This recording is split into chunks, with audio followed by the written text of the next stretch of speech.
Welcome back to Pastor Plek's podcast, recording here from Austin, Texas. And so excited to have with me in studio the one and only Carl and Rachel Coleman. Guys, I am so pumped for what we're going to talk about today. And really, it's all about taking off the mask is kind of where I think we might even call it Maskless. I'm not sure what the title is going to be. But talk to me about a life as a married couple with masks. And then now that you've taken them off, and when obviously mask is a euphemism for not being your real self.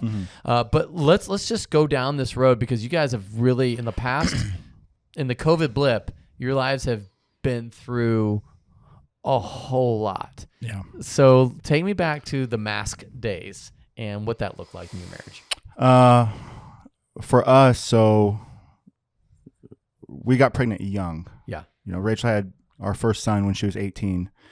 I was 23, had no idea, what we were doing, other than we had... And this is in California. This is in California. I had a good career, and in that career, impressions and the way you carry yourself in professionalism is everything. And I used to get questions early on when we came to Texas to open the market of, hey, how old's your wife? And how old's your son? And you could see the question mark. So it just became really easy to put on a mask and be somebody for that environment. And because that worked so well with my job, I did that with everybody. Right. I never really knew who I was.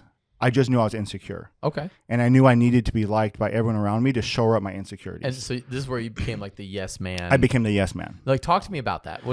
Because people have like seen the Yes Man movie, but like, give me like a real Carl Coleman yes man moment. We scrounged together some money from the family, and my wife bought me a T3i Canon back in the day. So I took it to work to take pictures, and I worked with a lot of Mormons. They get married quick. Yeah. And one of my friends was like, "Hey, are you a wedding photographer?" I said, "Yes, I am." I actually am. Yeah, absolutely I am. At that point, I'd maybe taken 10 pictures with a camera. Right. No idea what I was doing, but I committed to do his wedding. Yeah. That's a yes man. And so I went to Barnes & Noble, wherever, got a book on wedding photography, studied all night, and the rest is history. And how'd it go in the wedding? Actually went pretty well. Yeah, it was actually really good photos. But for me, saying no, the opposite of yes, was painful, almost physically to me. It was like, well, I was letting this person down. Stranger or not, I wanted you to like me. Okay. So I could do something for you, an action, to help you with anything, I was going to say yes. All right. So Rachel, from your perspective, being married to a yes man, are you a yes woman? I mean, how does that, talk to me about what that means for you to be married to him, and talk to me about your personality. So for my personality, I think removing myself as Carl's wife, because as Carl's wife, I'm definitely very much a yes ma'am or yes sir. I don't like to tell Carl no. To me, I associate that with disappointment, and I hate feeling like Why do you hate disappointment? I grew up in a household that you felt like you had to earn your love. I don't think that was ever intentional. I think it was more just how my parents were probably raised. Right. And I know that they probably did a lot better with us than they did with theirs, but their ways of demonstrating their love was very performance-based. Conditional, probably. It felt like it, yeah. And so in that relationship, I watched my parents and how they interacted, and my mom didn't ever tell my dad no. That was just like, if my dad wanted to do this, that's what we were all going to do. Right. And that was just the way the wife was supposed to be. Okay. And I also had a lot of insecurities from everything that happened when I was 18 and 17. So I carried around a lot of guilt. Just having a baby, and and you were going to be like a superstar soccer person. Scholarship to Stanford, partial for soccer. Scholarship to Stanford. That's sort of a big deal. And then you decide to have the baby, you decide to marry Carl, you decide to go all in, and that was a life shift, I'm assuming. Yes. Yeah. And so with that, not fully understanding how much my life would change, I made the mistake of putting my identity in the things I did incredibly well. I am not a yes person as a rule of thumb, because I feel like if I'm going to commit to something, I wholeheartedly commit and I don't ever pull back. Right. Played soccer since I was 4 years old. I've been at the same job for 13 years. Right. I married the same man for 12. I don't make a lot of changes drastically in my life easily. I'm Right. happy to help people out, but Carl's much more of a, We'll I'm throw not gonna- everything away and start over today. yes. So talk to me about like just at we'll get to the major stuff, but on a maybe even a funny singular non like crisis level. How does being married to a yes man affect you as a wife? Well, it's always fun and interesting at the home because I think Carl's an incredibly passionate person. So Yeah. when he says yes to something or he's going to do something, like when we came to help out church Yeah. with the summer festival a Yeah. couple years ago, that was not something like, hey, we're going to spend hours upon hours like preparing and And we're doing gonna all cook, this. by the way. Yeah, it was. Do it all. Yeah. So that was something that definitely surprised me, to say the least. I don't think that's the first time where he's really excited about something and he commits to it. But something I love about Carl is he has such a good heart about it. Mm-hmm. He means the best things, where he wanted to love on people, help people, and we try to do things excellent where we're like, oh, we can do this. We'll figure this out. We'll figure it out. I love it. Makes things very interesting. But I feel like I learned a lot through the process because I wouldn't have volunteered myself as I'm like, well, I've never done this per se. I've done it in a job work, but it's different when we constantly, I think, make decisions where, okay, we got to figure this out. And I think we learn a lot from that. Okay. So now, all right, now let's talk to like from that perspective. Talk to me about like you're at our church, you're working as sort of like operations kind of a guy, and then also doing some mojo stuff on the side. I think at the point, or maybe that hadn't happened yet. But talk to me about what happened to the implosion of your life, and then how through Christ's love. Talk to me even how you where you are. I mean, you guys look great. You guys look like functional people and happy and loving, or it could be another mask, but it seems like you guys are doing really. Yeah. So talk to me about that. Talk to me about where you were, what happened, and how we got here. So our marriage from the beginning, we got married in 2010, was always rocky. Right. And I was very blind to how I treated my wife like an employee. Right. More than a spouse. And so it was, hey, I said yes to this. I need you to do these 20 things so we can make this happen. Right. I'm going to go to do these other 20, and then that's our marriage. Grayson, of all people, helped me a lot because the summer I was here serving. Grayson was our executive pastor Yeah. here at Wells Branch Church. Yeah. He, we were just having lunch casually, and he was like, so how's your marriage? I was like, oh, it's good. We've been working all summer, and we've been, at the church volunteering. He's like, no, how's your marriage? Right. And I was like, yeah, it's great. We've been getting a lot done. The kids are gone. He's like, Carl, when's the last time you went on a date?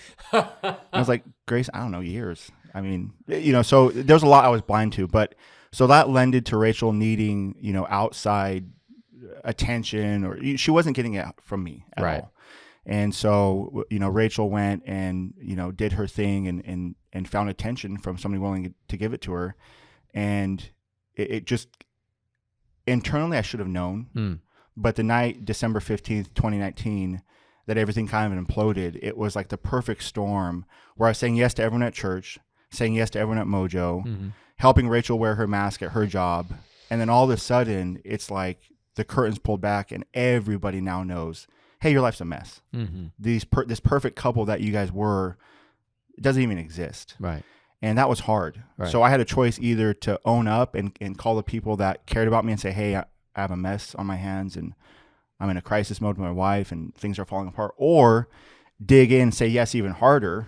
And that's what I did. I did the opposite. I was so afraid of being exposed and disappointing people around me and my own pride. I didn't want people to think, well, you can't even manage a relationship with your wife and your kids are a mess. And this is, I think, if I remember, you didn't eat. Oh yeah, I stopped eating. Yeah. You just drank Red Bull. Yeah. And bangs. And bangs. Yeah. Oh man, 4 or 5 a day. I mean, really. Yeah, I was like, man, Carl, you're becoming skinny Carl. It was definitely not the Carl I knew. And so talk to me about how it all unraveled until what happened. So December 15th, 2019, rapidly, I mean, within probably a week, I had a plane flight booked to Vegas. Right. With another woman. Right. After I got back from Vegas, I overnight found myself in a relationship with an 18-year-old that I had worked with. Her family completely embraced me and was like, hey, we want you to move here. Let's go look at homes for sale. You and my daughter are the same age apart as me and my husband, and he's Japanese and you're Korean. This is perfect. I was so confused, and I was drinking heavily. I started drinking heavily at that time. Okay, so it wasn't just bangs. No, it was also whiskeys. alcohol, whiskey, vodka. I mean, I think I was spending like $300 a week at the liquor store. Just to escape Just the to reality. escape. But it's not like Rachel moved out. No. So No. All right, so you go to Vegas with the girl, A different one. a different one, and then you come back. The Vegas girl, she stays in Vegas. Say she lives in Houston. Okay. Yeah. So then you come back, and then you find another girl in the local area. Yeah. And you guys have a relationship, and she's Overnight. and she's like 18 or 19. Yeah. Okay, awesome. And so so you've got at this point you've got 2 children. You've have a wife that you've been married to for 10 years. Mm-hmm. You've and tell me the logic at this point of like, you know what, hey, it looks like a exact mirror of what my life could be. The logic in the moment was, Rachel made the lion's share of money in our relationship, and when she decided to take on this role in 2017, whenever it was, I said, hey, if something goes south with our trust, or I'm in a really bad spot. Right. So trust in our marriage. This is in 2017, still wearing masks, and I think I knew our marriage was rocky. But I said, hey, if something goes bad, I'm in a really bad spot. So the immediate thought, fast forward, because you guys were working together, co-operators. Yeah. Okay. Yeah. And so I did that first in the first part of our marriage, and Rachel, like most things, is way better than I was. Mm-hmm. I'm very, I can go in and motivate, 100 people to do something, and man, Carl pumped me up. We're going to take over the world. But the details, I have no idea. I find people, Right. and Rachel's one of those people that is not only good at the details, but can also motivate a crew exceptionally well. But I'm the first part. I'm not the second part, Right. and I know that about myself. So with this new girl, the thought process was, I need someone to stay home with my children, Right. that wants to be a mom, Right. so I can go work, Yeah. because I need to make money, Right. because this thing with Rachel has failed. But Rachel is still married to you, We're still married. still providing, Yes. still you're living with her. She's bankrolling my new sinful lifestyle. Okay. Honestly, at the end of the day, it's, I know Rachel's making the money, but I'm going to use it to go, see this woman or buy these things. And then you moved the girl in. Yeah. So talk to me about how that. Wow. So I remember that vividly. So I was leaving Lampasas, and, B, we'll call her B, was like crying hysterically. It's like, oh, I want to go with you. I don't, why can't you stay here? I was like, well, I have kids over there. So, well, why can't I go with you? Why can't I sleep in the same house? This isn't fair. You're with me now. And I didn't know what to do. I mean, I was desperately trying to keep these masks on, and so I thought, well, I don't know. Yeah, come on, get in the car. We'll go. So show up at the house. Rachel's there. And I'll never forget the look on Rachel's face when B walks in the home. I'm like, yeah, she's here now. And what did you? What happened? Like you're sitting there, you're going, oh, that makes sense. No, I wouldn't say any of that.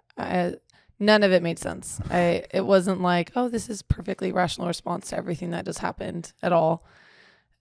Which is my personality. Overnight, I'm 100% into something. Yeah. And it's something that always really frustrated me when Carl and I would have heated conversations after everything happened. Mm-hmm. I would say the biggest issue was my guilt, because I felt like I caused 99% of it, because none of this would have been happening if I hadn't made my choices. Okay. And that was something that I was reminded of consistently too. So was not easy to. So Carl would be like, yeah, well, if you hadn't have done that, then we wouldn't be in this position. 100%. Like, and you just sort of owned it, which is, wow, hard. Okay. So he shows up with B, and you're like. I mean, I was absolutely livid. It wasn't like I was happy about it all, but anybody that knows Carl, he's not one to easily change his mind. Right. And something that through the whole process, I mean, the only way I got through that period of time in our life in that house was really leaning on God. I had to pray a lot, and one of those times where just really needing his strength to not get crazy with Carl, I guess. I don't know what most people's reactions would be. I assume it would be a lot of yelling and screaming and fighting. And I mean. And you didn't leave, and you didn't sell the house. You didn't do a lot of things. Yeah. Yeah. I mean, there's plenty of options to do. And for me, it's something where, I mean, the kids and I were rarely home. Like if we were home, it was to sleep. We were not home. I didn't want to be in that house. It wasn't a home. It was something. Rough. Yeah, it was really bad. But it was something that for me, I never felt right about, I think, getting really Crazy. really hard with Carl. Like, I mean, he was pretty aggressive as far as like verbally we'd fight, but neither one of us, I think, wanted our kids to have to see us do those things and be subjected to it just because of my mistakes was really what went through my head, and then the downfall because of it. Right. So when we had all that happen, I didn't know what to do. Right. It wasn't like I was like, okay, well, I mean, the first night I slept somewhere else because I was not willing to be home. And I remember thinking, what do I do? Right. I was like, I can't keep doing this. But I think a lot of it was just the love of God really helped me keep my composure, because there was no way Carl and I were ever going to work through all of this if I stayed hard, like emotionally towards Carl. I had to be vulnerable, and I had to be the softer one, I guess. And that started the healing process, because I would come home from, working or whatever, geared up and defensive, ready for Rachel and I to go at it. Right. Because I had this woman living in the house, which was wrong. I knew. I was drinking to kind of deal with that guilt. But somewhere in my mind it was, but this makes sense because I need to work. And this B wants to raise my kids, and all lies. I mean, but at the time I was. So how did B experience this? Like, because she's like, what was her mindset? Seemingly from the very beginning, it was basically me. I can do no wrong. She's here to be part of my life. This is God's plan for everything. Mm-hmm. We're going to have our babies. We're going to move out, and we're going to start our family, and she's going to be a mom, and I'm going to be the guy that works. And that was echoed by her mom and her dad. Very, traditional, they didn't believe women, should be pilots or doctors or police officers. Really, a woman's job was to raise kids. And their marriage, B's parents' marriage, it was a stepdad who had kids from a previous marriage. So everything sort of made sense to them. Huh. This was sort of like, yeah, this is perfect. And so the harder it got, the harder, this woman was like, well, this is what I'm here for, which I bought into, because I'm thinking, is this great? I mean, is this what I'm supposed to be doing? But Rachel would never fight me, ever. I would come home expecting just, Rachel just to, get out of the house. I'm selling it. And never. And that disarmed me almost instantly. Huh. I was like, wow, Rachel's really walking in love towards me. She's really demonstrating, patience. While this other girl's living at your living in the house. And like, I guess Rachel had another room and you're in. Yeah. Yeah. Okay. Yeah. Wow. All right. So at what point, because I know at one point, I got a phone call from the mom, and then we had the meeting where you're like, no, it's nothing. It's just, she's just a babysitter. So how did you get from that to like getting her out of your house, and you're like, I'm going to right this ship? So when I would come back to work, because I was still on staff here Mm-hmm. for a long time, wearing that mask and pretending like my life wasn't complete disarray. Yeah. Wanted to please people here. Yeah. And every time I'd come to church, it would be like for a moment, I would have clarity. Right. And I feel like internally, God would speak to me and say, hey, get your family back. You have to get rid of this girl.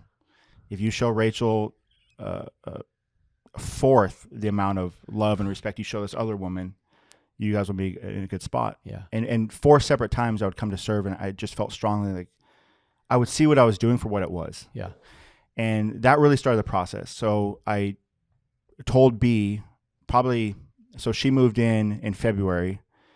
She was gone by July, but probably beginning of April, I had served a few times here, and I knew that this is just wrong. Yeah. Regardless if I'm not going to stay married to Rachel or not, I can't have this woman living. Right. Now, her mother's a nurse, and COVID was raging, so she's like, well, you can't come home now because I don't know who you've been in contact with. So Right. you have to stay at Carl's house.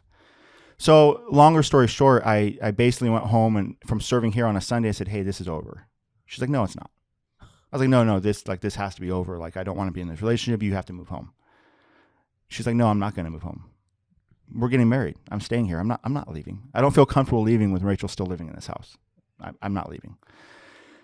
And I said, well, and she just wore me down. I'm thinking, I don't know what to do now. This woman won't leave, and maybe she knows what's best, and I don't know what to do.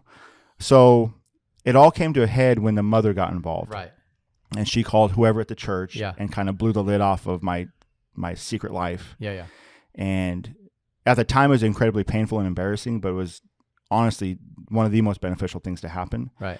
But she still wouldn't leave after that. Right. And I finally called the mom and said, hey, B, I've asked her to leave.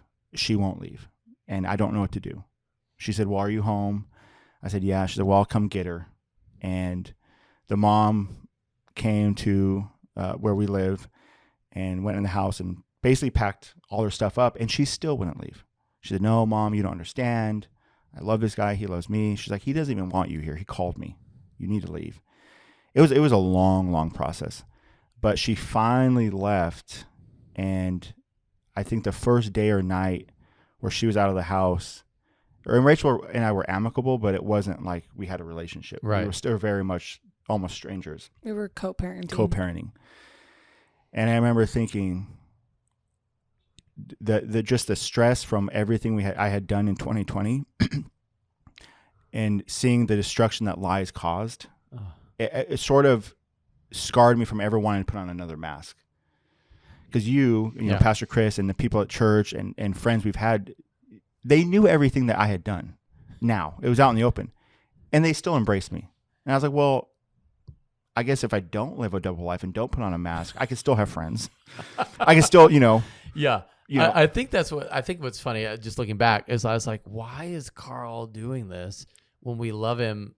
We just tell the truth. We don't care. Yeah. Because I think I was actually counseling you guys, and Rachel never told me about B. You never told me about B. And I'm sitting there going, man. And of course, in the world of COVID, we couldn't talk to each other in person. It was just bizarre. I was like on the phone, and it was strange. And so there's this whole other reality that you guys kept hid really well, by the way. Yeah. I was like, I know they're not telling me something, but I would never have guessed it was that. Yeah.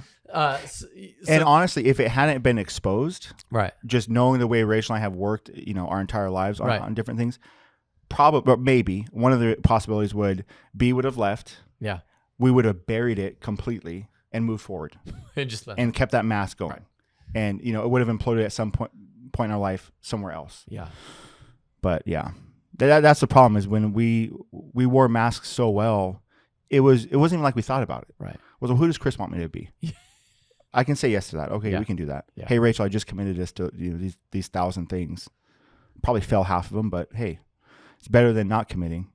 And so I put my identity very much in pleasing people around me. And that's, instead of putting my identity in Christ and what God's done as far as his redemptive work in my life. But yeah, it was rough. Okay. So, man, it's mind-blowing to hear all that. I'm sure if you have a question, by the way, text us at 737-231-0605, or you can go to pastorplek.com and you can leave a question there for us, and we would love to bring Carl and Rachel back to answer all that. But Carl, Rachel, where are you guys at? I'm going to start with Rachel. Where are you guys at now? Like, what's your relationship? I know it's not perfect, but where is it now in terms of, like, you went from a place of you just moved the mistress out, and now, if you can hear the screaming in the background, that is their little Carl, baby Carl, who is now running around the church. So talk to us about where you guys are at now. So for us now, we're still learning a lot about each other as far as the best way to love and support each other, but things are great. I think that year by year now, after 2020, it really put everything in perspective. It helped us understand how important the transparency and trust is. Mm-hmm. And I don't think there's anything that either one of us ever hesitate to talk about as far as, doing something that I'm like, before I probably wouldn't have wanted to tell Carl because I thought he'd be upset about it or disappoint him for me. And, So has he changed in the way that, because before you bring something up, he would lose his mind and get angry and sort of talk to you like the employee. Now, is there more of a Christ-like attitude in his heart towards you? Yes, very much. It's something where Carl definitely always gives me the benefit of the doubt when there's something that, you know, I'm really bad with my time as far as things like I'll be off at work at 6:30 and it's 7:00 and I'm still not home, or even messaged Carl to tell him I'm still at work. Yeah. And before that'd be something that would ignite a fire between us, as far as Carl's incredibly punctual. That's very important to him. And it's something I've never managed very well. It's a lot like my marriage.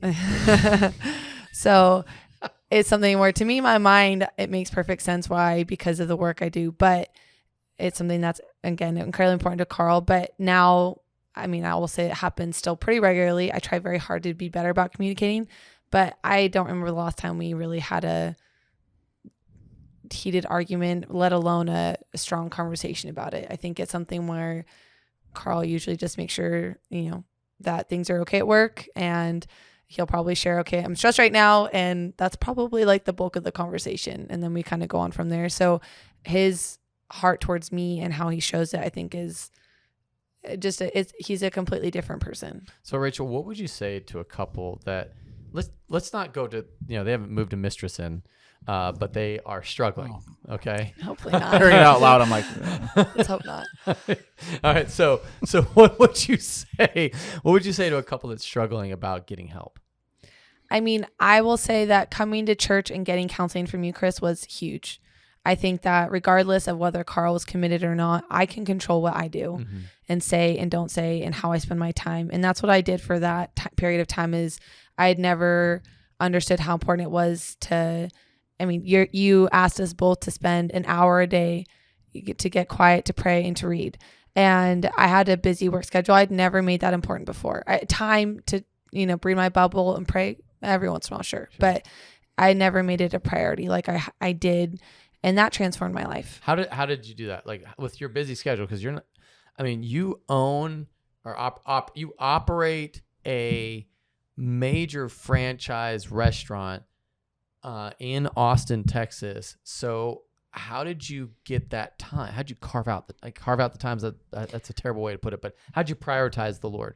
I think it was something where, regardless of what responsibilities I had in my life, there was nothing more important than my relationship with God. And so regardless of what was going on in my life, I didn't go to bed until I did that. Yeah. And a lot of times it would mean I was going to bed at 1:00 or whatever. But I will say that I would still wake up feeling refreshed, and, God tells you that, he gives you his strength when you don't have enough. And he did all year, where I didn't ever struggle with feeling exhausted or feeling like I had too much going on. I think that God helped me a lot with that, where if I put him first, then I will always have the strength to do everything I need to do. And I did a lot that year as far as for myself and for my kids, and up until Carl and I reconnected. But I felt amazing during that time as far as being able to spend the time with God. And I was able to understand and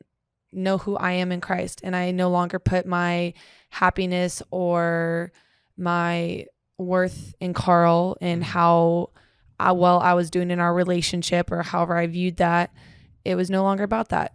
It was, I'm trying to do the right thing for the right reasons, and I have a pure heart about it. And that's enough. Wow. All right, Carl, there's somebody out there, they're contemplating making some really poor choices. What is the wisdom that you'd want to pass on to them? I would say, before you make any drastic choice, find somebody that you can trust and talk it out with them. Yeah. Don't stay in your head about it. Don't hide. Sin grows in the dark. Get around somebody, because sooner or later what you do in the dark is gonna be found out. Right. So get out ahead of it. Especially if you're feeling emotional pain or whatever, and you may have a right to feel that way. Yeah. Like the things that happened with Rachel and I had a certain right to feel the way I felt. I didn't have a right to do the things I did. Yeah. But if I would have said, hey, these people are pursuing me. Yeah. They care about me. Yeah. I'm about to hand them a doozy. But that's much safer than trying to do it on your own. So I would say get some wise counsel and think about the choices you may want to make in the moment are going to have repercussions far past that moment in time that you make that choice. So get around people that care about you, be open with them, And if a big sign for me is the less excited I was to tell somebody about what I was doing, the more I knew it was the wrong thing to do. And if I'm excited to tell somebody, hey, I'm about to do this thing and I'm excited about it and I'm okay saying that, it's probably okay. Yeah. But if I'm like, I got to hide this from Pastor Chris and I got to hide this from whoever else, even people that weren't Christians, that's how bad it was. I was like, if I tell anybody this, moving a mistress into my home with my kids and my wife, not the best thing to do. I wouldn't want. I didn't tell anybody that. It was just sort of a thing that And I think for me, like if you would have told me, I said like it still would have been like, oh, Carl, great idea. No, I'd be like, Carl, what are you doing? But I would love you through that to help you get to the right decision. I think what everyone's afraid of is that ultimately they're going to lose friendship. They're going to lose. They're going to lose it all. And there are some things that you will lose, like your pride. You will lose a little bit of, an extra relationship that's not good anyway. You're going to lose some of those things that ultimately you need. And so I really want to just reach out just to whoever is listening. If you are in that position and you want to connect, this is the thing that we do. We talk it out. How can people follow you guys in anything you're doing social media wise? So can they follow you guys? We are not on social media. Good way to go on not being on social sorry. media. I was like, we're actually really bad about that. We were for a while, but I was like, it just isn't healthy for me. No, that's good. All right. So just hey, go to pastorplek.com and then put out a question, reach out to them through us, and we'll bring them back to kind of talk further and talk more about what it is to restore a relationship when it is completely imploded. And there's a lot more to the mask. There's a lot more to talk about. So super excited for that. Thank you guys for joining us. Everyone have an awesome week of worship.